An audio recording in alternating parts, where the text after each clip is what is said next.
I'd like to call to order the 15th meeting of the Rhode Island Ethics Commission. Today's October 21st. First piece of business would be to approve the minutes of the open meeting session held on September 30. So, Okay.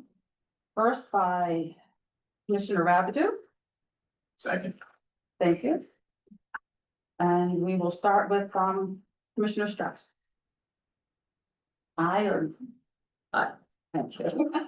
And then Commissioner Browner. Actually, Commissioner, I don't think you were. Oh, Was I wasn't here?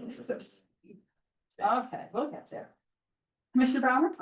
Aye. Commissioner Rabideau? Aye. Commissioner Richard? Aye. Thank you. Okay, we'll move to the director's report. Good morning. Hopefully pretty brief this morning. Just going down my list, briefly on complaints and investigations, not too much to report, here today. In the Thorson complaint, we are still in the scheduling phase for that adjudication. It looks like we're probably going to have a status conference with the chairperson to kind of move that along a little bit, make sure we talk about a date to have that. It's probably looking like that adjudication will be in 2026, right? So after the new year starts, but pretty early. In the Heidi Weston Rogers complaint, we're also looking at the adjudication there. Right now, we're shooting for December 16th, as I mentioned, I think at the last meeting. So we're still on for that date. Other complaints are just currently under investigation. So the Jonathan Pascua complaint under investigation, James Durkin under investigation, Jeffrey McCormick under investigation. Maybe wrapping up one or two of these, either for a probable cause hearing or a settlement, hopefully in the coming meetings. And then finally, the last complaint matter, John Hoyle, that's down for today in executive session. To that one today. With advisory opinions, we have 5 of them pending right now, 2 on today's agenda. As always, we've had several more that have come in and we just can handle informally and they don't turn into formal advisory opinions. So that's. May I just interject? Today, we have 5 commissioners. We need 5 affirmative votes on any advisory opinion. It's a good point, right? So for today's advisory opinions, for them to pass, it'll have to be unanimous. That's not so on the complaint matters, a simple majority. Seems it might be the other way around, but that's what it is. Regarding APRA, we had 7 APRA request access to Public Records Act requests since the last meeting. Of those 7, 6 were completed within 1 business day, as we always try to do. The one that wasn't is just because it's told. It came in and we needed some more clarification on exactly what they want, and we're waiting for them to get back to us, which I think they have actually. So that probably will be handled today. Rulemaking, just to give you an update, we were able to successfully complete all of the Secretary of State paperwork since the last meeting. So the regulations that you adopted at the last commission meeting are going to go into effect January 1st, as you voted, and all of that paperwork has been filed. Everything that's needed to be done is done. The only thing we'll be working on between now and January is just making sure that we're notifying people of these changes, particularly the lobbyists that are subject to the new closing of the lobbyist loophole, if that's the way you want to describe it. Then just general administration matters. Our next meeting will be November 18th, 2025. It's just 1 meeting in November. And while we had previously said that we were probably going to hold the election of officers today, obviously with so many commissioners absent, it doesn't make sense to hold the election of officers. So we'll do that at the next meeting on November 18th. Did you skip financial disclosure or did I miss it? You know, I think both. Okay. I skipped it and you caught Okay. it. I just don't have anything to say about financial disclosure at this time because we're kind of in that strange end of the season where everything's. All right. Yes. Okay, and do we have a list?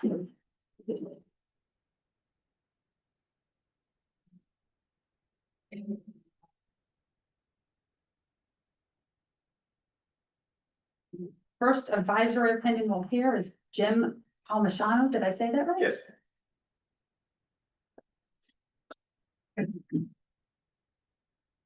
Morning. Good morning, commissioners. This draft advisory opinion is in the tab A in your binders. Mr. Palmigano is a member of the Richmond Town Council, and he's also a member of the Richmond Town Administrator Search Committee. He requests an advisory opinion regarding whether he may participate in the committee's interviews and potentially in the town council interviews of a particular candidate for the position of town administrator, given that that candidate is a customer of Mr. Palmigano's spouse's online soul business. And the spouse's business participated in a one-day farm festival organized by a local farm by which that candidate is employed. Because of the retirement of the former town administrator, the town is now searching for a new one. The petitioner represents that the town received 95 resumes from candidates. All personal information of the applicants were redacted prior to the search committee receiving and reviewing the applications. That redaction lasted until such time that the candidate has been selected for an in-person interview with the committee. Upon review of the applications, the committee determined that 8 applicants could qualified and could advance to the face-to-face interviews with this full search committee. However, one of those applicants withdrew their application from consideration. Mr. Palmigano represents that the committee began to interview candidates on October 1st of this year, with the final 3 interviews being scheduled for October 16th. The petitioner explains that following the completion of all interviews, the committee will select 3 or 4 names to be forwarded to the town council for final, maybe additional interviews and then selection of the town administrator. The petitioner notes that one of the candidates that was scheduled for the last round of interviews is the customer of his spouse's business. He also represents that while waiting for this advisory opinion to issue, that the interview of that particular candidate has been postponed until Mr. Palmigano receives the advisory opinion. Mr. Palmigano represents that he does not have, he's not a co-owner in his wife's business, and he does not hold any position within the business. The purchases by this customer were made in the ordinary course of business, and the customer does not, and his customer doesn't have any ongoing contractual relationship with Mr. Palmigano's wife or her business.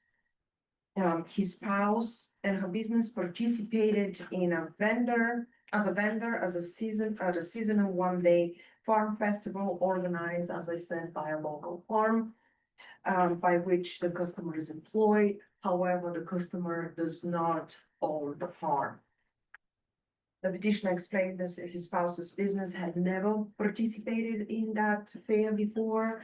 There is no ongoing contractual relationship between the spouse, the business, or with the farm. And she's not planning on attending again. Mr. Palmigano explained that the farm has a regular sole vendor that they usually engage. However, that vendor couldn't participate at that time, so they have asked his spouse to participate.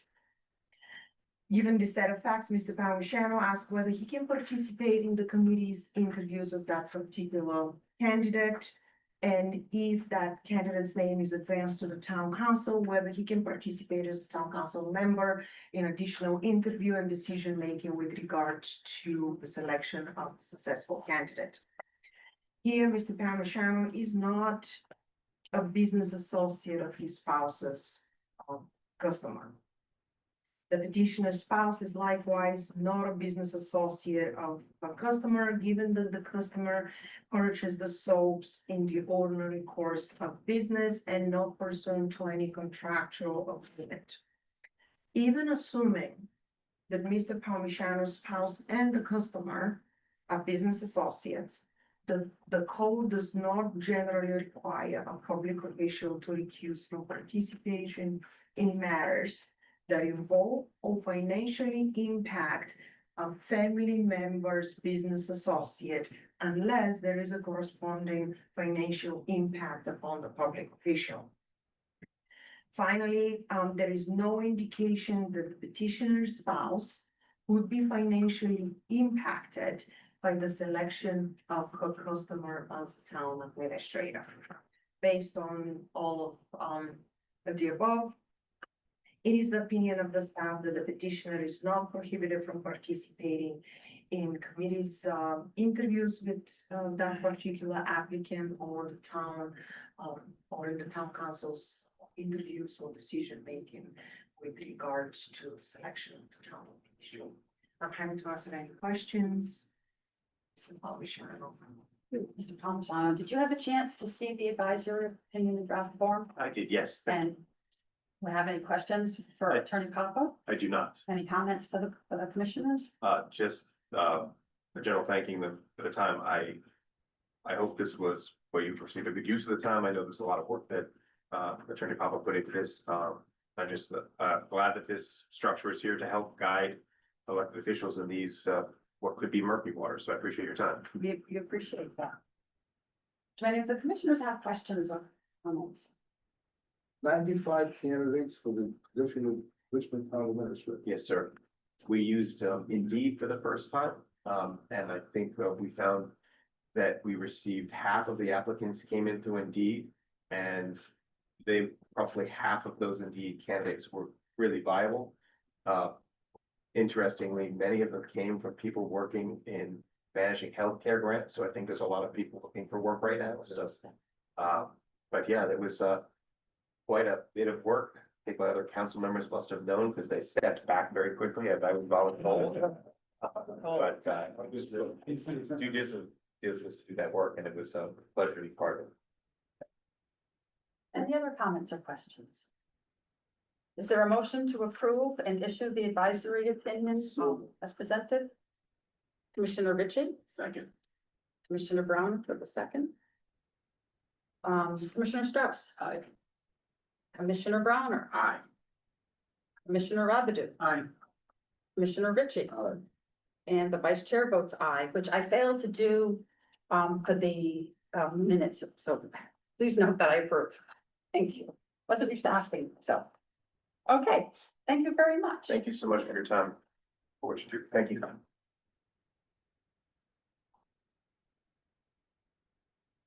you so much.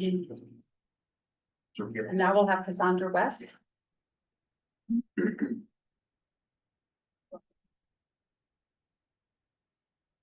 morning. This advisory opinion is at the top being your binders. I have to let you know that my elementary school map is wrong on page 1. Towards the end of the page, there is a sentence that starts with, in the middle of the paragraph, the petitioner states that the ad hoc committee currently consists of 9 members. 5 of whom, including the petitioners, are citizens at large with voting powers. And then it says 3 of whom are ex officio non-voting members. Well, 5 and 3 doesn't make 9, so it should be 4. I apologize about that. Now going into groups of the advisory opinion. Should we just Ms. West was appointed by the Jamestown Town Council to the Fort Getty Ad Hoc Committee in August of this year. The committee was created by a resolution of the town council and is generally asked to review and report on Fort Getty Park's existing physical conditions, staffing, services provided, and revenues, and then to propose potential improvements, including future uses and layout. Miss West's children have attended and may attend in the future a summer camp that operates within a portion of the park.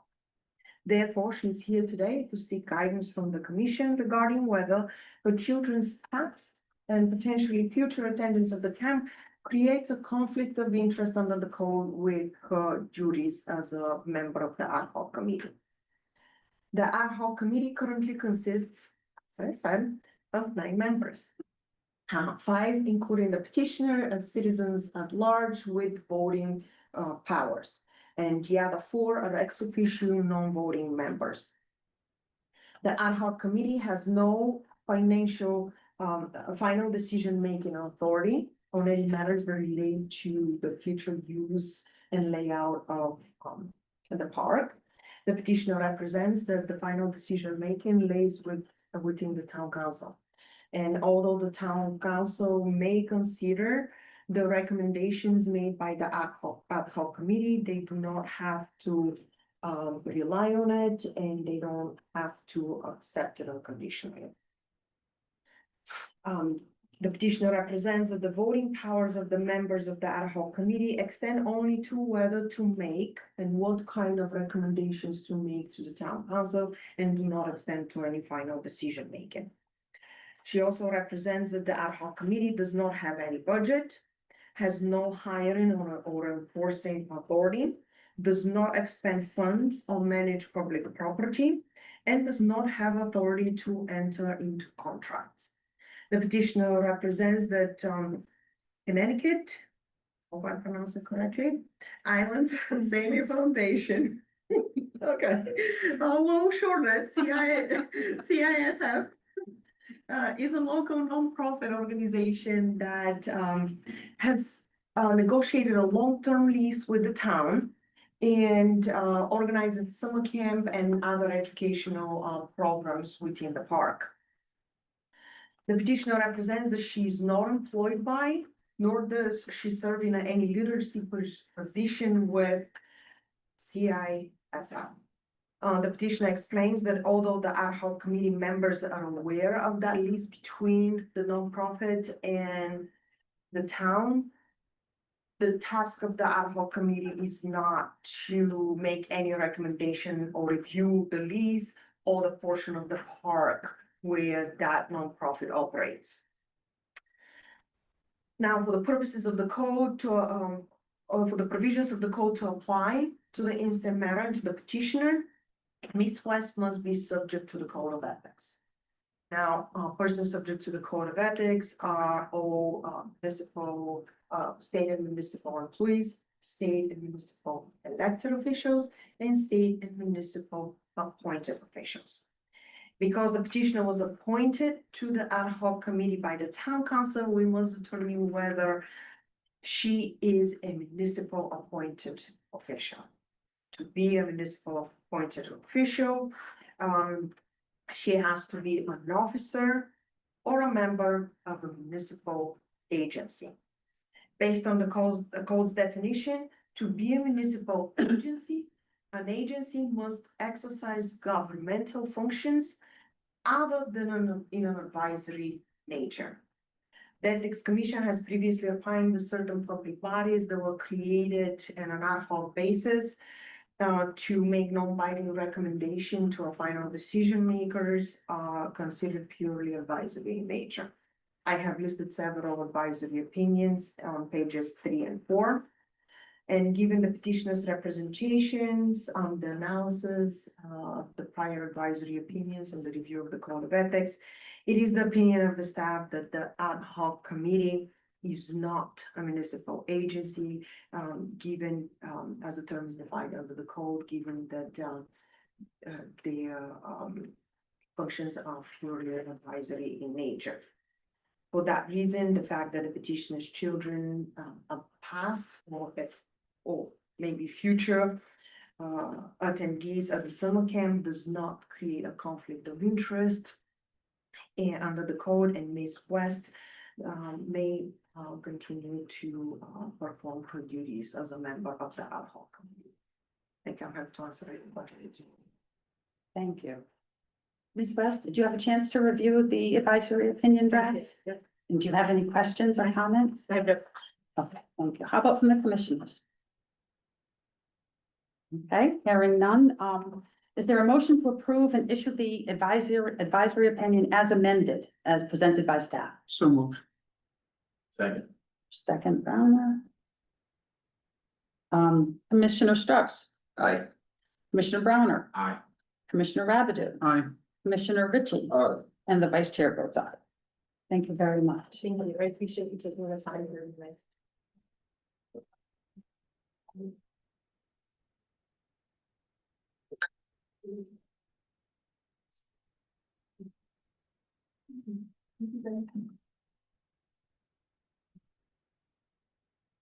Is there a motion to go into executive session?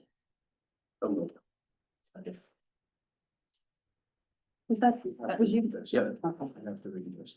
So great. Oh, okay. Before I take. the- Yeah. Okay, so I'm reading this up there. Yep, the whole thing. Um, Secondary 5A, B, and C. so the work will conduct an executive session, motion to approve minutes of executive session held on September 30th, 2025 pursuant to Rhode Island General Laws 42-46-5A, 2 and 4. In Ray John M. Hoyle Jr., complaint number NF 2025-1 pursuant to Rhode Island General Laws 42-46.